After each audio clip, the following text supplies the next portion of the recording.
This is Mama Lu. Welcome back to my YouTube channel.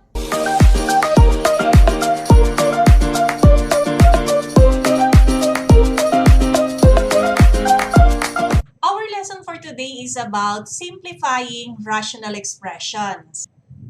Our lesson for today is about simplifying rational expressions. Algebraic expression in the form of n over d, where n, or the numerator, and d, or the denominator, are polynomials, and d is not equal to 0, are rational expressions. Examples of rational expressions are 1/4, x squared over x squared plus 3x minus 4, m squared plus 3m minus 2 all over 4 minus m, and negative 10 over z cubed minus 1. It must be noted that the denominator of a rational expression cannot be equal to 0. So whenever a rational expression contains a variable in the denominator, like that of the second, the third, and the fourth example, it will be assumed that the value or values of the variable that will make the denominator equal to 0 is or are excluded. There are 3 signs associated with any fraction: the sign of the numerator, the sign of the denominator, and the sign of the fraction. So if you have a fraction that is negative n over d, so it only means that your numerator is positive, the sign of the fraction is negative, and the denominator is also positive. Now, if you have a fraction like this, n over negative d, that means that n is positive, the sign of the fraction is positive, while the denominator is negative. Generally, a negative denominator is avoided. Okay, so as you can see, we have here a negative sign of the fraction or a negative sign in the numerator that's more preferred than this one. Okay, class, remember this. Changing any 2 of the 3 signs associated with a fraction does not change the fraction. So, di ba sabi ko kanina, here, in n over d, your n is positive, the sign of the fraction is positive, the sign of the denominator is positive. Now, if we change any 2 of these 3 signs, it will not change the fraction. So, this is still the same with negative n over negative d. And this is also the same with negative n, and then we change the sign of the fraction, and then the denominator is still the same. And this is also the same with the same numerator, then we change the sign of the fraction, and we change the sign of the denominator.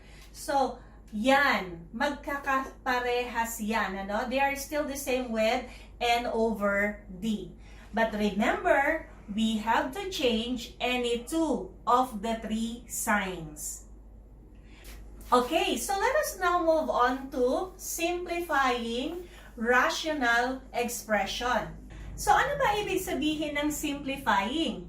So ibig lang sabihin nun, modifying. Modifying the fraction to a simpler and more desirable form. So pag nagsisimplify tayo ng fraction, ibig lang sabihin, it involves the removal of common factors. Okay, so let's say for example, we're asked to reduce 12a cubed b to the 4th c over 8b squared c to the 5th to its lowest term. Okay, so all we have to do is to look for the GCF of the numerator and the denominator, and we're going to divide it by the greatest common factor or by the GCF. Okay, now, let's look at the numerical coefficients first. We have 12 and 8. Ano kaya yung common factor nila or yung GCF nila? Okay, so 12 at saka 8, iyan natin, kuhanin natin yung prime factors, no? So 12 and 8 are both divisible by 2, which is a prime number. Okay, 12 divided by 2 is 6, then 8 divided by 2 is 4. Okay, another number that can divide 6 and 4, and that is 2. 6 divided by 2 is 3.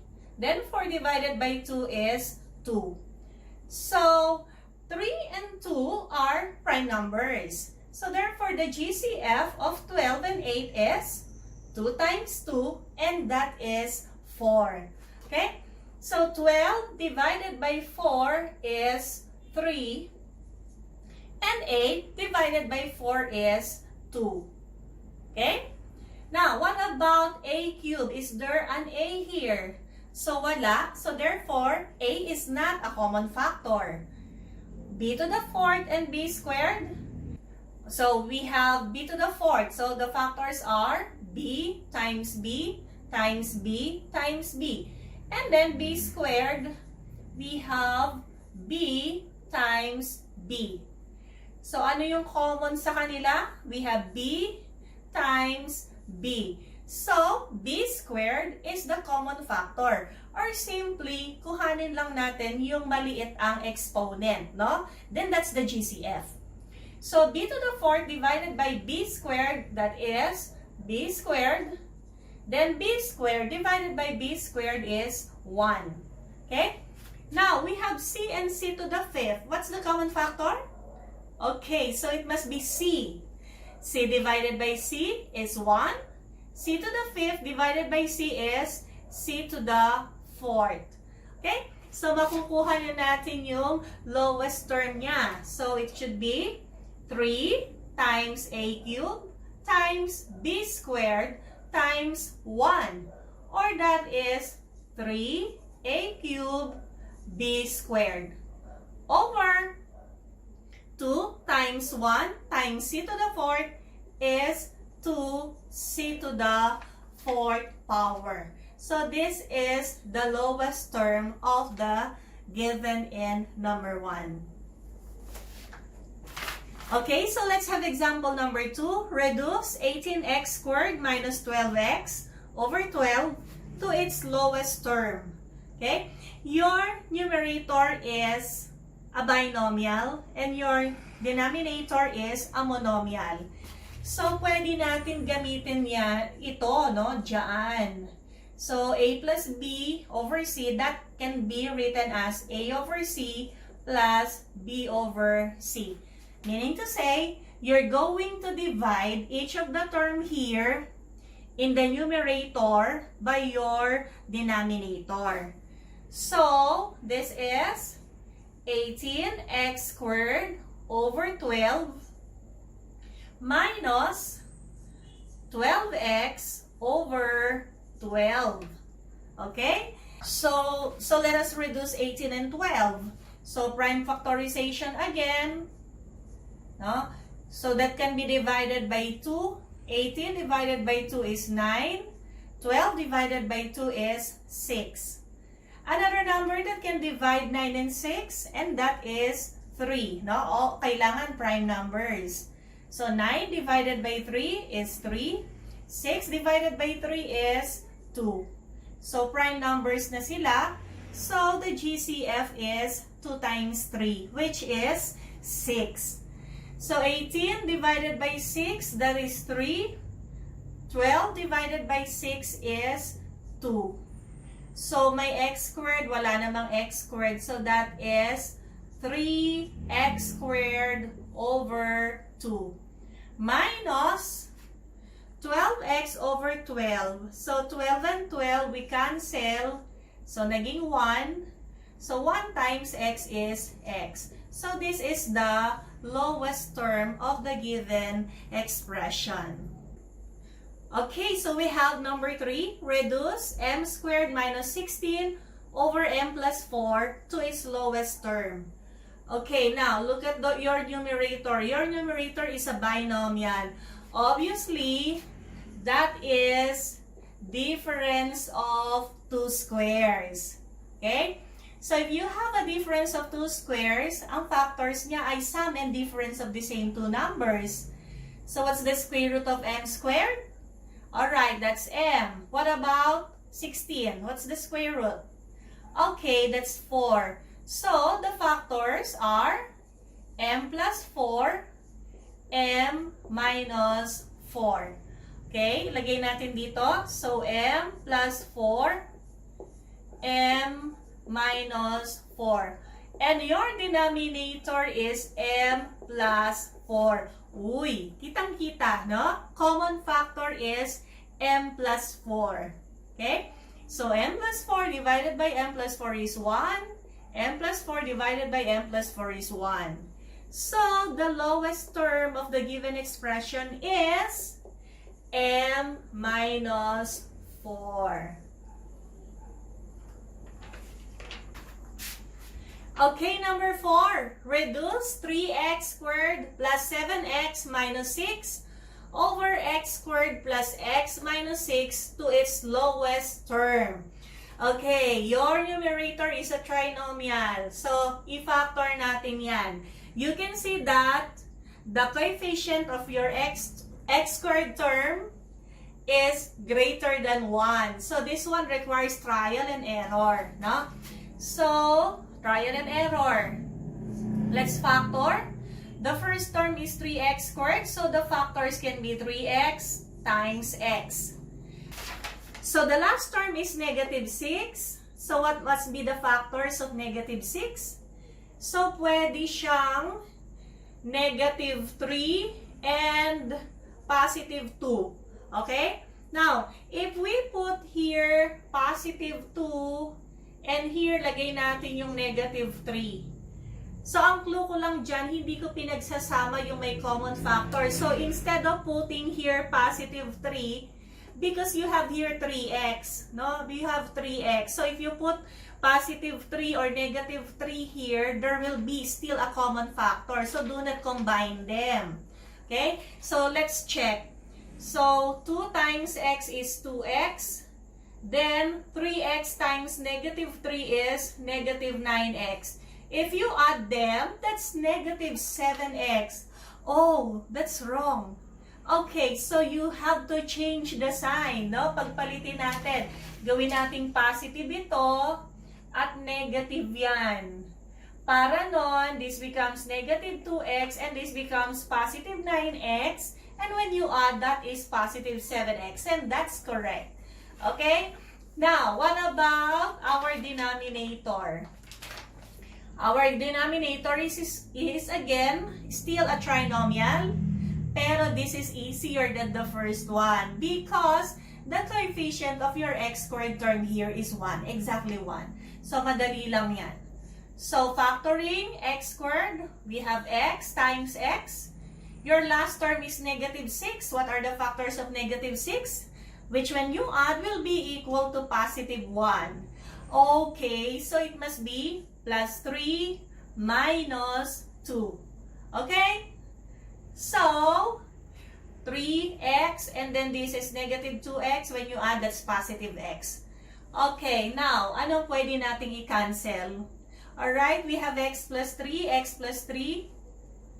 Can we cancel this too? No, of course not. So, we write 3x minus 2 over x minus 2. That is the lowest term of the given rational expression. Okay, number 5. We have reduce x squared minus x minus 6 over 9 minus x squared to its lowest term. Ayan. So, i-factor natin yung trinomial. O, madali. So, x times x. This is negative 6. So, the factors are negative 3, positive 2. Because when you add negative 3 times x is negative 3x, x times 2 is positive 2x, negative 3x plus 2x is negative x. Now, the denominator is 9 minus x squared. Oh, that is difference of two squares. Okay? So, square root niya is 3. This is x. So, the factors are sum and difference of the same two numbers. So, 3 plus x. Then, alright, that is 3 minus x. Ano ba ang pwedeng i-cancel? Mukhang wala. No. Pero, mukhang meron. Mukhang meron. So, palitin nga natin. Okay, let's change na lang. Pagpalitin natin yung sign. So, that's 3 minus x, then 3 plus x. Mukhang walang pwedeng i-cancel, pero mukhang meron. Okay, remember yung sabi ko kanina? If we change any two of the three signs of a fraction, it does not change the fraction. Now, what if we change the sign of the fraction? So, let's make it negative. And the sign of the denominator. Let us see what will happen. No? So, we have x minus 3 times x plus 2. Now, changing the sign of the fraction and changing the sign of the denominator. So, this becomes negative 3 plus x. Alright? Then, this is 3 plus x. Okay. So, x minus 3, this is negative 3 plus x. They are the same. So, canceling the 2, we have 1, 1. So, what is the answer here? Okay, so we have x plus 2, then the sign of the fraction is negative. Then you can write this as x plus 3. So, this is the lowest term of the given expression. Okay, number 6, reduce m to the 6 minus n to the 6th over m to the 4th minus n to the 4th to its lowest term.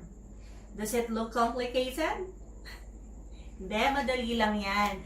Okay, now, m to the 6th, n to the 6th, pwede natin isulat siya as m cubed squared. M cubed quantity squared is still m to the 6th power minus n cubed quantity squared is still n to the 6th power over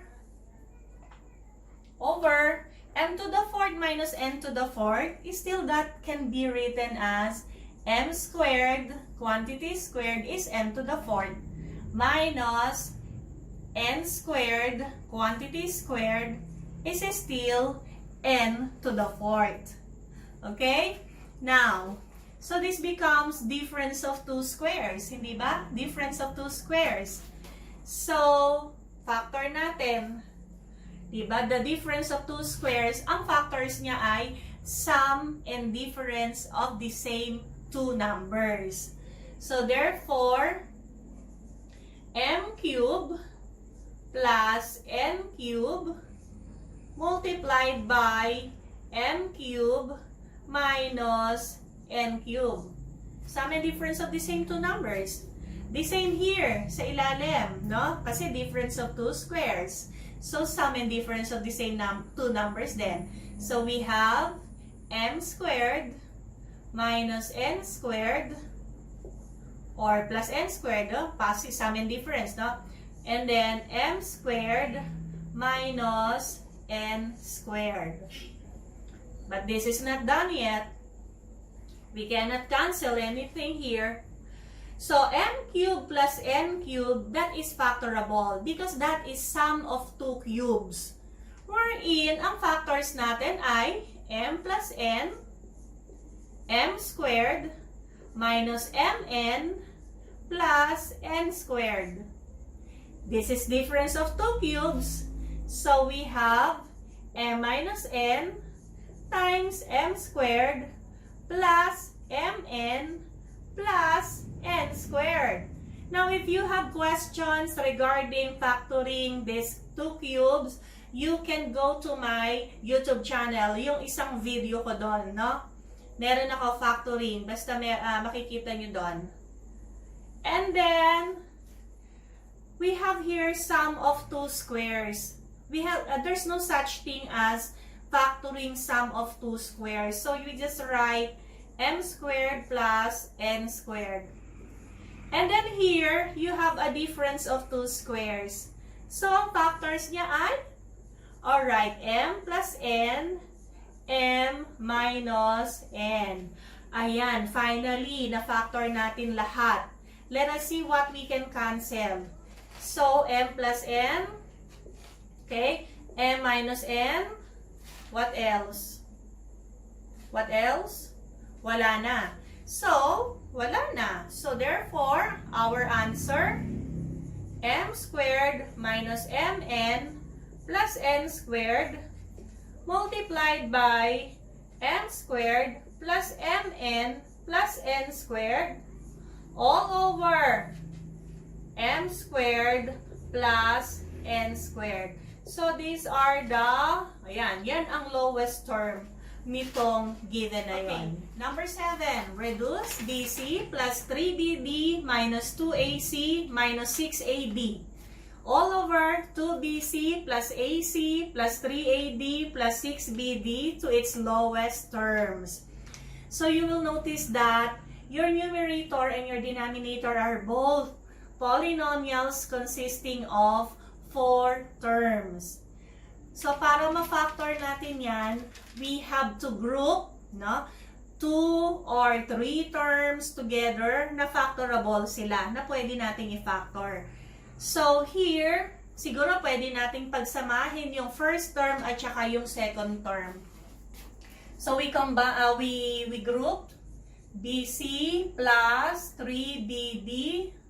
Ayan, pagsamahin natin, minus yung last 2. We have 2AC, we change the sign because this is preceded by a negative sign. So, positive 6AD over, ano kaya yung sa ilalim, alin ang pagsasamahin natin? Okay, what about we combine the first 2 terms and the last 2 terms? We group, now we group. So, we have 2BC plus AC plus 3AD plus 6BD. Alright? Now, BC plus 3BD, what's the common factor? Okay, so the common factor is B. So, BC divided by BC plus 3BD divided by B is 3D minus 2AC plus 6AD, the common factor is? Okay, it's 2A. 2AC divided by 2A is C plus 6AD divided by 2A is, alright, that is 3D. All over, okay, now the common factor here, okay, it's C. So, 2BC divided by C is 2B plus AC divided by C is A plus the common factor here. Okay, that is 3B. Okay? 3AD divided by 3D is A plus 6BD divided by 3D is 2B. Okay, so tingnan natin, baka may common factor pa dito. First term, second term, okay, there's a common factor. And the common factor is C plus 3B, no? Parehas na meron. I will write here. So we have C plus 3D. So B, C plus 3D divided by C plus 3D, that is B, minus 2A, C plus 3D divided by C plus 3D, that is 2A. Ayon. How about here? Ano ang common factor? Okay, 2b plus a is the same with a plus 2b. No? So, I will write here 2b plus a. 2b plus a times c divided by 2b plus a, that is c plus 3b, a plus 2b divided by 2b plus a, that is 3b. Okay? So, ano yung pwede nating i-cancel? May common ba? Ano common factor? Okay, so it's 3 plus 3b. Cancelled, that's 1, 1. How about this one? Can we cancel them? If we change the sign of the numerator, that becomes negative b plus 2a. Oh, we cannot cancel, no? Because this is 2b plus a. Okay? So, final answer, b minus 2a all over 2b plus a. So, this is the lowest term of the given rational expression. And now, for our last and final example, reduce 4x squared minus 12xy plus 9y squared minus 16z squared all over 2x squared z minus 3xyz plus 4xz squared to its lowest term. Ayan, napakaraming terms, no? Yung numerator natin, you will notice that it is a polynomial consisting of 4 terms. And your denominator is a trinomial. Now, kapag may 4 terms tayo, di ba, we group 2 by 2 o kaya 3 by 1 as long as factorable. Okay, i-try natin itong pagsamahin, itong first 3. Anyway, pag pinagsama mo yung dalawa-dalawa, wala namang makakancel sa ilalim. Okay, let's see dun sa numerator na unang tatlo. So, the first term is a square, 4x squared. And the last term is 9y squared. It is also a perfect square. So, kapag trinomial, tignan natin kung siya ba ay perfect square trinomial. Okay, let us see if it is a perfect square trinomial. Okay? Para malaman yon, look at the first term. Is 4x squared a perfect square? Yes, it is. And the square root is 2x. Now, the last term is 9y squared. Is it a perfect square? Yes, it is also a perfect square. And the square root is 3y. Now, pag pinag-multiply ba natin yung square root niya na 2x and 3y, is it equal to the middle term? 2x times 3y is 6xy.